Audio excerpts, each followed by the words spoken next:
Stop scrolling and look at my hands. They are covered in grease, dirt, and the residue of a 12-hour shift fixing broken pipes in a basement that smells like a swamp. You see a plumber, you see a blue-collar worker making $20 an hour. You probably think I am one missed paycheck away from total disaster. But you are wrong, dead wrong. While my co-workers were busy signing papers for brand new trucks with 7% interest rates, I was quietly building a fortress.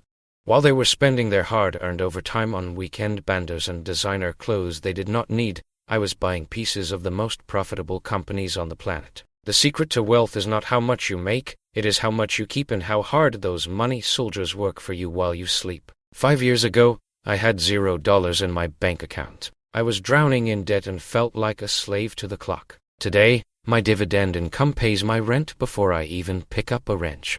I am Ben, and I am going to show you exactly how I turned a rusty toolkit into a money-generating machine. Most people believe you need a 6-figure salary to get rich. That is the biggest lie ever told. You do not need a massive salary. You need a system, discipline, and the courage to stop acting rich so you can actually become wealthy. In this video, I am breaking down the exact blueprint I used to go from cleaning drains to owning my time. If you think you are too poor to start investing, you are the exact person who needs to watch this until the very last second. Your life is about to change. The biggest hurdle to wealth is not the math, it is the mindset you were fed since birth. Growing up in a working-class neighborhood, I was told that money is the root of all evil and that people like us are destined to work until we die. That is a lie designed to keep you in the rat race forever. When I started my career as a cashier, I watched people spend 50% of their daily earnings on lottery tickets, cigarettes, and energy drinks. They were literally trading hours of their life energy for a 5-minute hit of dopamine. I realized that every single dollar is a money soldier. If you spend it on junk, that soldier is dead and gone. But if you invest it, that soldier goes to war for you and brings back prisoners in the form of interest. To get out of the hole, I had to stop thinking like a consumer and start thinking like an owner. I stopped saying I cannot afford that and started asking how can I own the company that sells that. Financial literacy is the only real escape hatch from the cycle of poverty. The school system will never teach you this because they need compliant employees, not independent employers. They want you to know how to follow instructions, not how to read a balance sheet or a cash flow statement. I spent my lunch breaks reading books about compound interest while my friends watched sports and complained about the economy. They called me cheap, I called myself focused. You must be willing to be misunderstood for a few years so you can be free for the rest of your life. It all starts with realizing that your paycheck is a tool for freedom, not a reward for suffering. The hardest part of the entire journey is the beginning. Moving your net worth from $0 to $1,000 feels like trying to climb Mount Everest in flip-flops. When you have nothing, every minor inconvenience, a flat tire, a broken tooth, a leaky roof feels like the end of the world. This is why the first step of my financial transformation was not the stock market, it was the peace of mind fund. I lived on a diet of beans, rice, and sheer determination. I canceled every single subscription. I stopped going out. I treated that first $1,000 like it was a holy relic. It stayed in a high-yield savings account, untouched and protected. This is your foundation. Without this cushion, you are not investing, you are gambling with your survival. Once I had that first $1,000, the constant low-level fear in the back of my brain started to evaporate. I was no longer terrified of my boss because I knew I could survive for a month without that paycheck. That is the first tiny taste of real freedom. Most people fail because they try to sprint before they can even crawl. They want the tan-bagger stock or the moonshot crypto coin. Forget all of that noise. You need to prove to yourself that you have the character to save 10% of your income consistently. If you can save $10 out of 100, you can eventually save 10,000 out of 100,000. The physics of money do not change just because the numbers get bigger. My first 1,000 took 6 painful months to save, but it broke the habit of being broke forever. You cannot fly if you are chained to the ground by high-interest debt. Debt is a heavy weight that pulls your soul down and keeps you awake at night. At my lowest point, I had a credit card with an 18% interest rate. Think about the math for a second. The stock market returns maybe 10% a year on average over the long term. If I am paying 18% to a bank, I am losing money twice as fast as I can possibly make it. It is a mathematical suicide mission. I used what I call the debt snowball. I listed every single debt I owed, from the smallest balance to the largest. I ignored the interest rates for a moment just to get a psychological win. I paid off a $300 store credit card first. The feeling of seeing that balance hit zero was better than any purchase I had ever made. Then, I took the money I used for that payment and attacked the next debt on the list. High-interest debt is a financial emergency. If your house was on fire, you would not stop to check your social media. You would put the fire out immediately. That is how you must treat your debt. I stopped eating at restaurants. I sold everything in my garage that I had not touched in 6 months. I worked every Saturday and Sunday shift available. Every extra dollar went into the fire. When the last debt was finally gone, it felt like I had lost 100 pounds of emotional weight. For the first time in my adult life, my income actually belonged to me. I was no longer working for the bank. I was finally working for Ben. Now we get to the part that actually builds wealth, the engine. How does a plumber or a cashier actually invest without getting crushed? I do not pick individual stocks. I do not have the time or the desire to read 500-page quarterly reports. Instead, I use low-cost index funds. By buying an SP 500 index fund, I am essentially buying a tiny slice of the 500 largest and most successful companies in the United States. When people buy a new iPhone, I make money.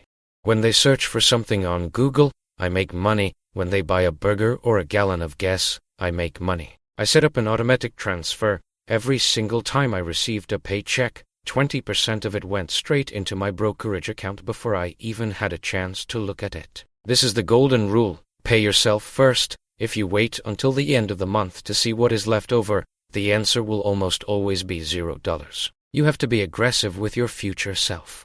The beauty of this strategy is compound interest. It has been called the eighth wonder of the world for a reason. In the beginning, the growth is invisible. It is like watching grass grow or paint dry. It feels like nothing is happening. Now, after a few years of consistent contributions, the grass becomes a forest. My money started making its own money. Then, that baby money started making grandchild money. This is the snowball effect in motion. You do not need to be a genius or a math whiz. You just need to be incredibly patient. Time is the most powerful variable in the equation of wealth. There's a common myth that being financially literate means living a miserable, deprived life. People think I sit in the dark to save on the electric bill or eat expired canned goods. That is not the reality at all. Financial literacy is actually about value-based spending. It means I cut costs mercilessly on the things that do not bring me long-term joy so that I can spend extravagantly on the things that do. I do not care about driving a luxury car because, to me, a vehicle is just a tool to get from point A to point B. I still drive a 10-year-old truck that is completely paid off. It runs perfectly fine, but it saves me $500 every single month in potential car payments. If you take that $500 and invest it at a 10% return, it becomes nearly $100,000 over 10 years.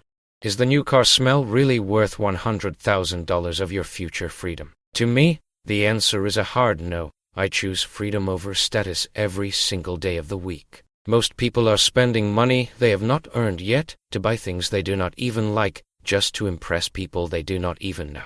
When you stop caring about what your neighbors think of your lawn, your clothes, or your watch, you unlock a financial superpower.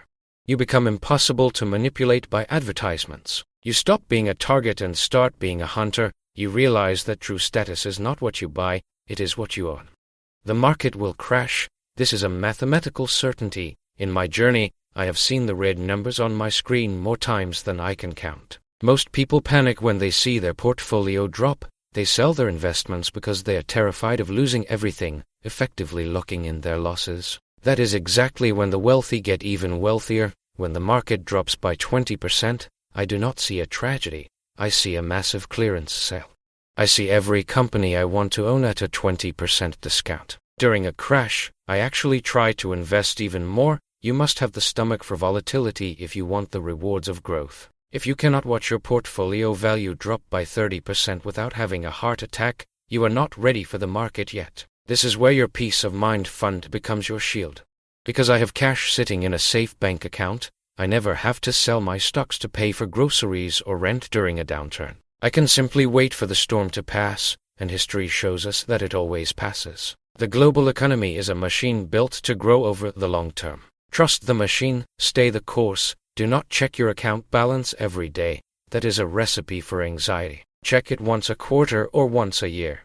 Focus on your work, focus on your savings rate, and let the market do the heavy lifting for you. Resilience is the price of admission for wealth.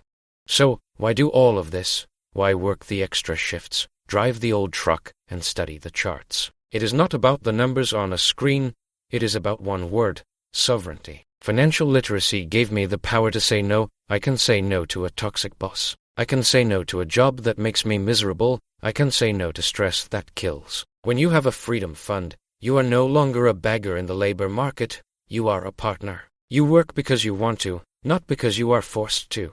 The ultimate return on investment is the ability to wake up in the morning and ask yourself, what do I want to do today? Instead of what do I have to do today, I'm still a plumber, but I am a plumber who owns his time. I take the jobs I enjoy and I spend time with the people I love. I am building a legacy for my family that will last long after I am gone. Wealth is not about buying expensive toys, it is about buying your life back from the system. If I can do this starting from a basement with a wrench in my hand, you can do it too. Start today, save your first dollar, kill your first debt, plant your first seed. The best time to start was 10 years ago, the second best time is right now. You have the blueprint, now, get to work. I am Ban, and this is how we win.